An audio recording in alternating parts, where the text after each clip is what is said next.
ভাৰতীয় জনতা পাৰ্টিয়ে তেওঁলোকৰ শৈক্ষিকভাৱে কেনেধৰণে উন্নয়ন হয় আৰু অকল এয়াই নহয় তেওঁলোকৰ যিসকল শিক্ষাৰ্থী উচ্চ শিক্ষাৰ বাবে ওলাই আহিব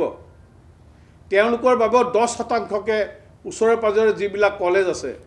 তাত সিটৰ ৰিজাৰ্ভেশ্যনৰ ব্যৱস্থা কৰা হৈছে এক দীঘলীয়া পদক্ষেপ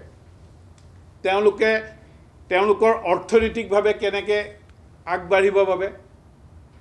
সামাজিক জীৱনত তেওঁলোকে কেনেকৈ আগবাঢ়িব পাৰে শৈক্ষিক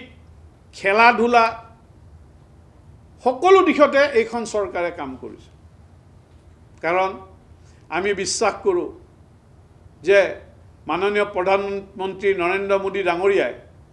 সবকা সাথ সবকা বিকাশ আৰু সবকা বিশ্বাস এই নীতিৰে আমি ইতিমধ্যে কাম কৰি আহিছোঁ